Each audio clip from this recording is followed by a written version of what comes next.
She ruled an empire through terror. Crushed warlords. Incinerated planets. Everyone feared the alien princess. Princess Thalvira did not walk. She entered spaces like a force of physics. Her armored heels cracked the crystal floor of the negotiation hall as every species present dropped to one knee, heads bowed, eyes low, fear soaking into silk and exoskin. Every species except one. Private Jack McGraw stood at the back of the room, arms crossed, chewing something, loudly. He looked like he'd just rolled out of a hangover and into someone else's uniform. Thalvira's gaze landed on him like a blade. "You," she said, her voice modulating through 6 frequencies. "Kneel." Jack squinted. "I would, your shininess, but I tweaked my knee wrestling a Zarthan hooker on Tau Prime. Real nasty hold. You'd admire her grip." The hall froze. Her guard shifted, expecting a vaporization. Instead, she tilted her head. "You claim to have bedded a Zarthan?" Jack grinned. "Claim nothing. I've got the medical bill and a restraining order." A few diplomats gasped. One passed out. Jack popped a nut into his mouth and chewed. She approached him. 10 feet tall in plated armor, glowing eyes pulsing with psionic energy. His heart rate never changed. "You do not fear me?" "I try not to fear women with laser swords. It makes the flirting awkward." Silence.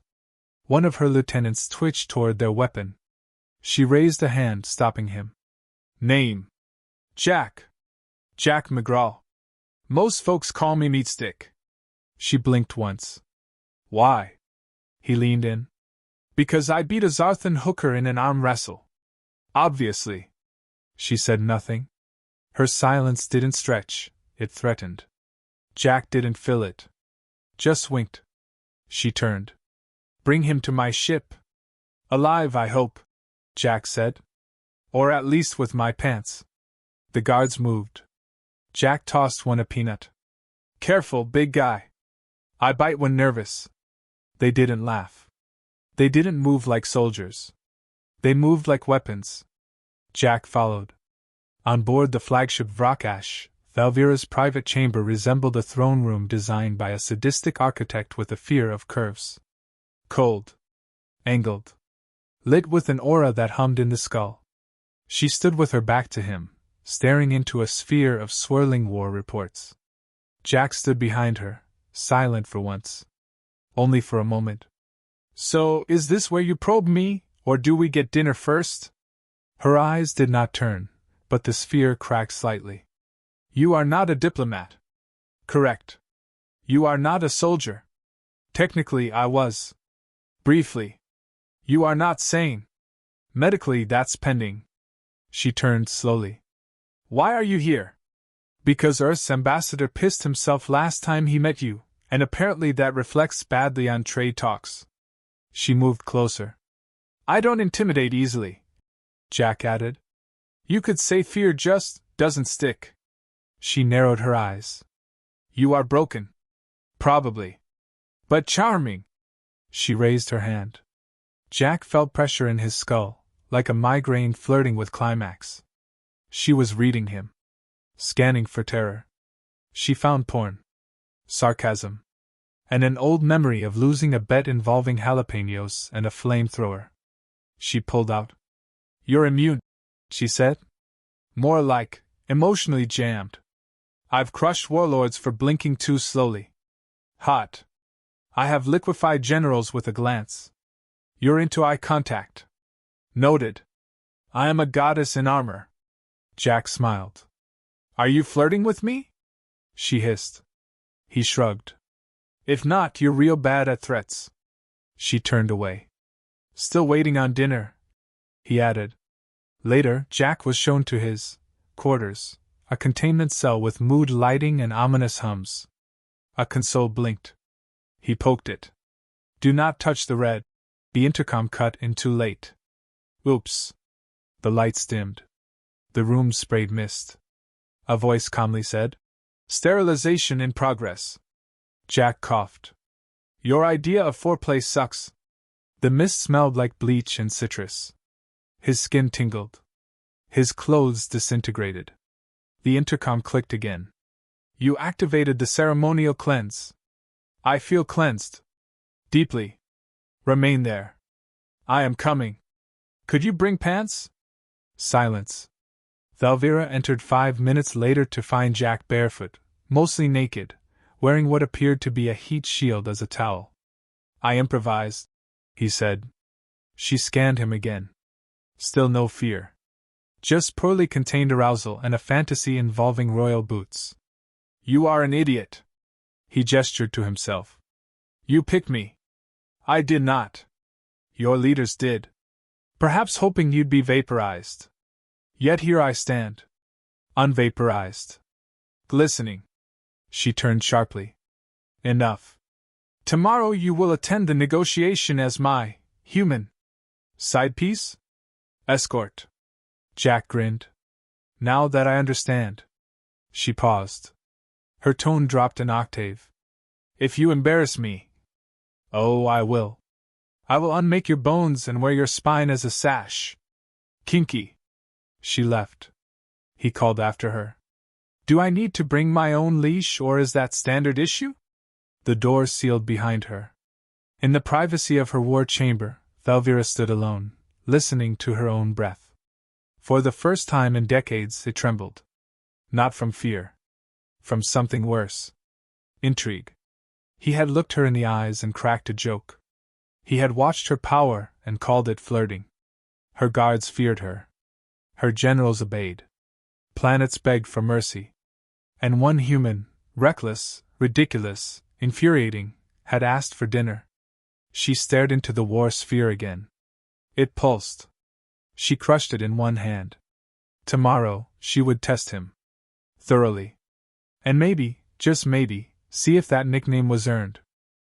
Jack McGraw sat at the long diplomatic table, legs kicked up, chewing something green and rubbery from the alien buffet. It squeaked when he bit it. The sound echoed. Across from him, a dozen high-ranking officials from Thalvira's empire blinked in unison. 2 scribes fainted. 1 priest choked on his incense. This isn't food, Jack muttered, chewing anyway. Tastes like wet anxiety. Thalvira entered, her armor less imposing than yesterday, but still capable of terrifying most carbon-based life. She stopped behind him. You're seated wrong, she said. I was told to assert dominance in alien rooms. Spread out. Take space. Own the room. That's a mating posture. Explains the stairs. She didn't answer. Instead, she took her throne, hovering, edged in glowing runes, high above the table. Her eyes swept the room. Proceed. An official stood. Your Radiance, we are here to finalize the non-aggression terms with the human delegation. Jack burped lightly. Already not aggressing. Feels like a win. The official ignored him. The Terran representative must recite the submission phrase. Jack blinked. The what? Thalvira narrowed her eyes. It is custom, the official said. The male submits. He kneels. Offers his throat. Jack raised a brow. That sounds like foreplay again. You people ever just shake hands? Do you refuse? The official asked coldly. Jack stood. He looked around the room. Everyone watched with breath held. Then, slowly, he walked to the front, cleared his throat, and dropped to one knee. He pulled out a crumpled note.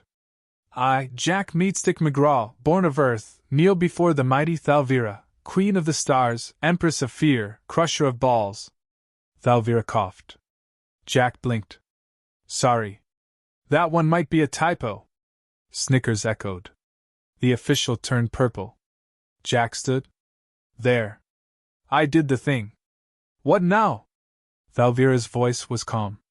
Now, they test your sincerity. Oh joy. A guard approached, holding what looked like a metal centipede wearing a crown. This is the contract worm, Thalvira said. It senses deceit. If it coils around you and finds dishonor, it will burrow into your flesh and eat your spine. Jack nodded slowly. So, like a lie detector. But way more invasive. The worm was placed on his arm. It slithered.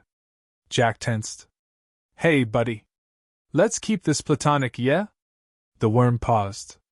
Then settled. Coiled. Slept. The room exhaled. Jack grinned. Told ya. Honest to a fault. Occasionally nude, but honest.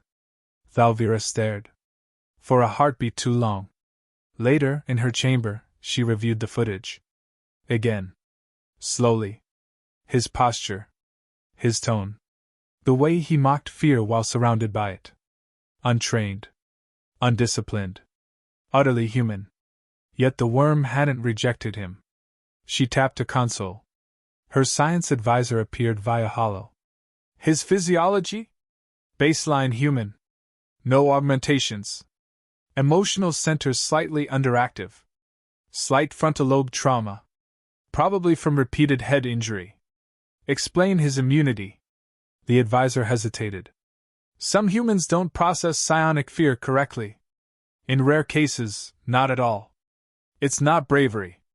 It's wiring. She ended the call. Not bravery. Just broken. Yet he kept standing. The next day, she summoned him at dawn. He arrived shirtless, damp, chewing something.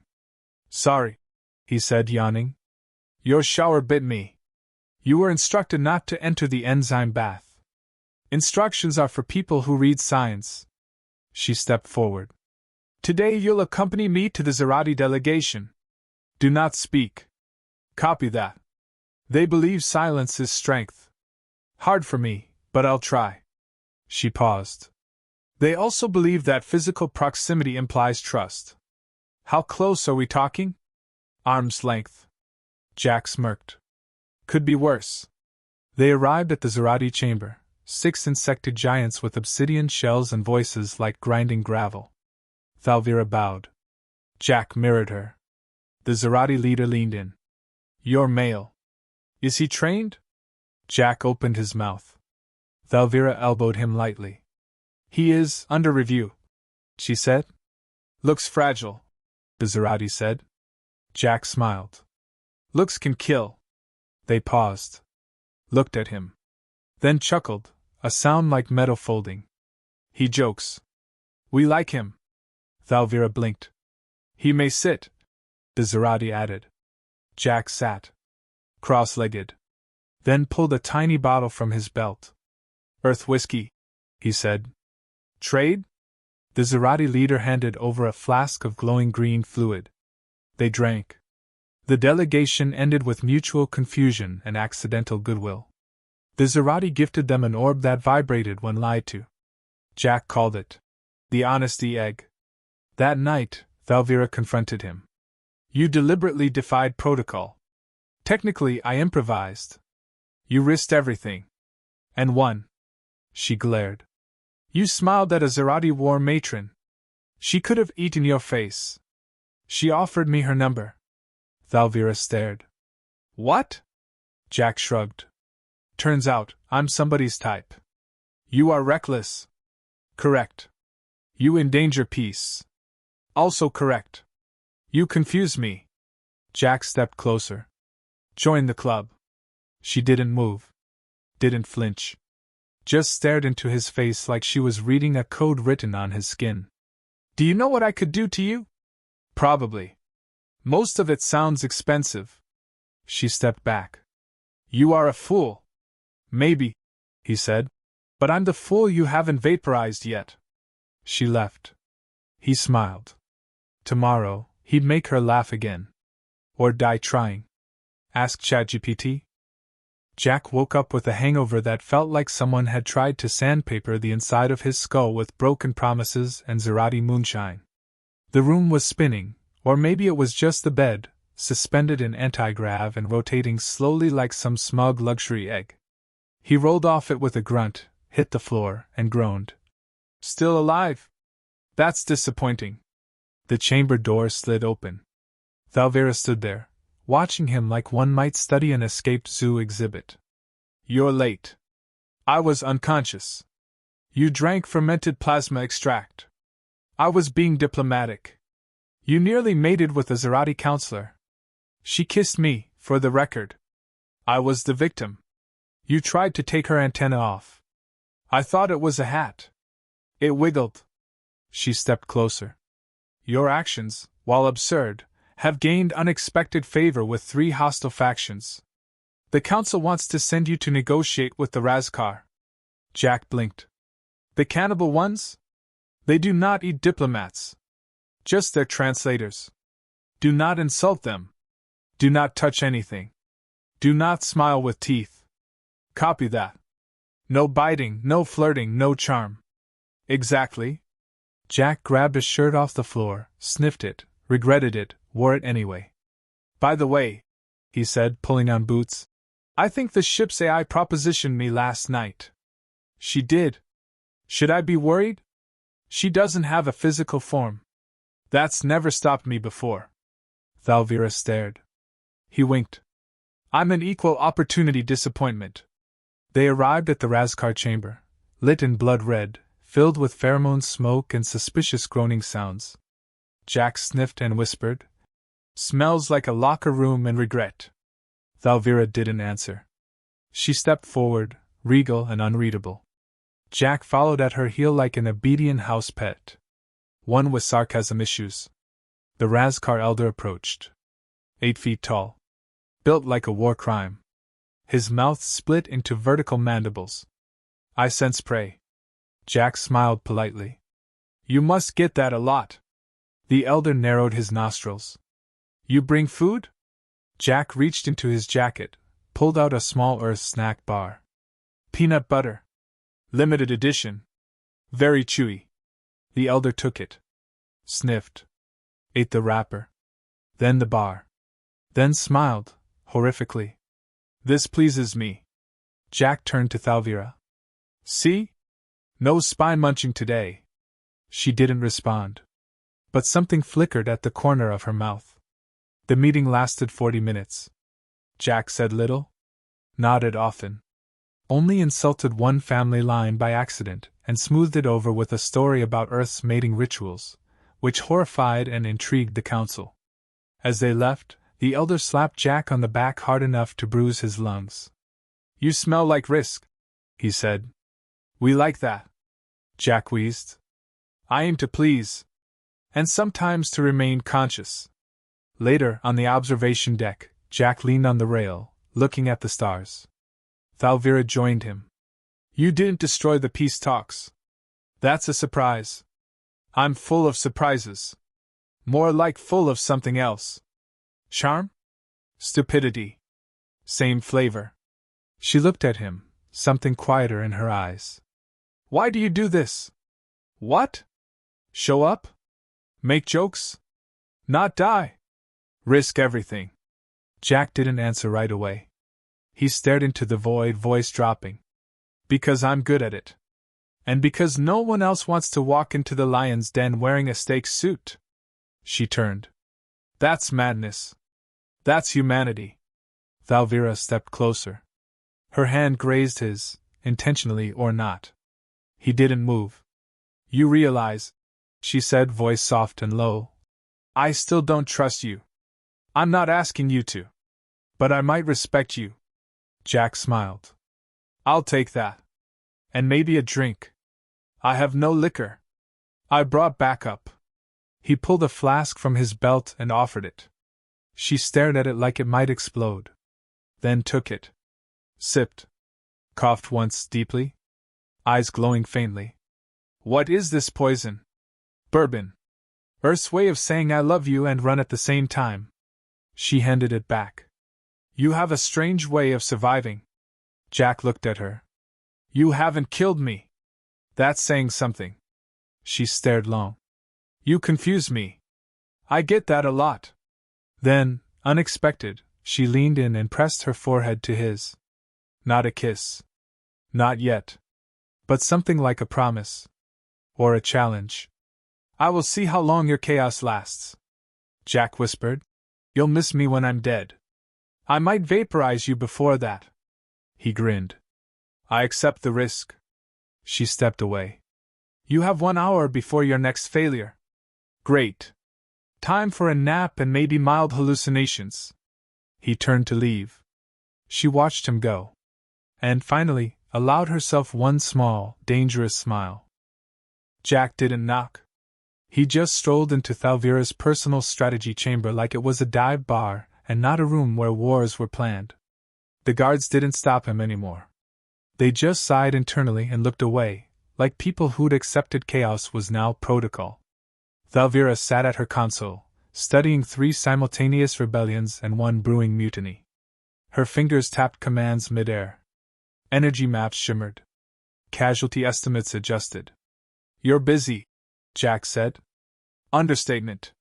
He walked closer, noticed the shifting maps. "You're surrounded. I'm used to it. You want help? You're not a strategist. I'm not a lot of things. Still show up. That's something." She didn't look at him. "Earth's Council just requested your return. Immediate extraction." Jack crossed his arms. "Running scared? They think your presence is inflaming things." Jack scoffed. "Things were already on fire. I just dance better in smoke." Her gaze flicked toward him. Sharp. "You'll leave? I'll stay if you say it." Her eyes narrowed. "Say what? Don't play Imperial. You know exactly what." Silence stretched between them like a wire pulled tight.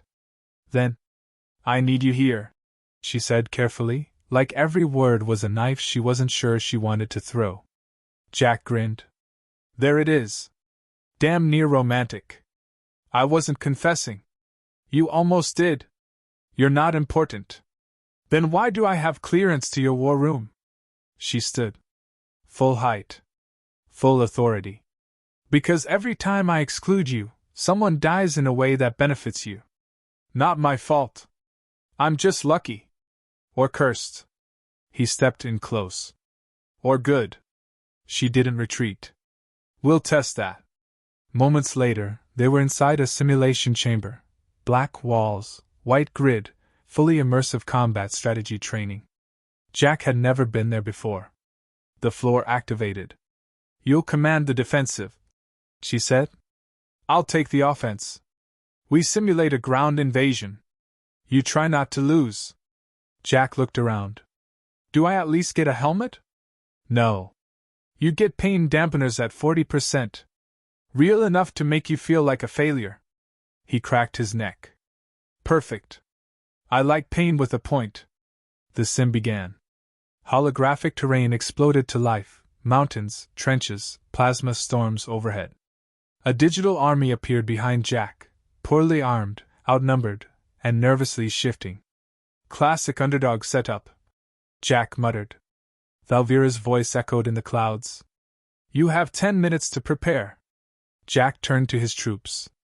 "All right, listen up, holograms.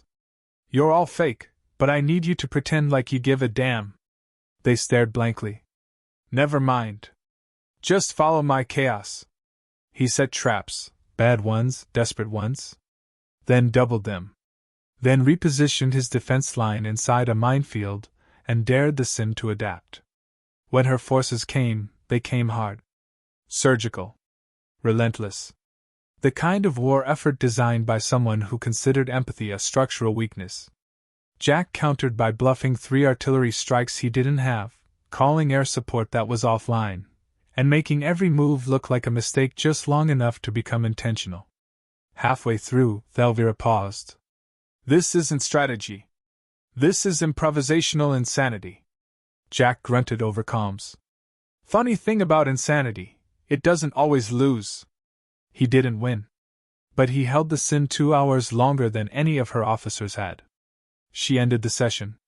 As the world blinked away, they stood in the empty grid, both breathing harder than they let on. "You bent the rules," she said. "I rewrote them. You sacrificed 2 full squads to fake a retreat. They weren't real. You're dangerous. You're turned on." She didn't deny it. Later, back in her private chamber, she paced while reading the latest updates. One border skirmish stalled, one alliance brokered by a joke Jack made at dinner, and a notorious crime lord who had apparently offered Jack a position as personal consort and spy smuggler. Thalvira turned sharply. "You're destabilizing everything." Jack leaned against her door. Or maybe I'm just reminding everyone how rigid your empire is. She didn't answer. You've ruled by fear, he said. But fear's fragile. People don't follow forever if all they get is survival. They need a reason to laugh. This isn't a joke. No. But I am. And look how far I've gotten. She crossed the room. Close again. This time, electricity hung between them. You're playing a game. No, he said. I'm surviving your world with charm, wit, and luck. And maybe, teaching you how to use something besides terror. Her voice dropped. You think I need you? I think you need what I represent. Something unpredictable. Something real. I've conquered solar systems. And I made your war room laugh. That hit. She exhaled. You're still a fool. Then why haven't you thrown me out the airlock? She stepped even closer. Because if I did, I'd want to watch. He smirked. There it is. Romance again. She didn't smile. But she didn't deny it. He leaned in. Close enough that her breath touched his lips. You ever think, he murmured, the galaxy feared the wrong species? Thalvira stared into him. Then kissed him. Hard. Like claiming territory. Jack kissed back. Like starting a riot. They didn't speak for a while after that. But the galaxy shifted, just a little.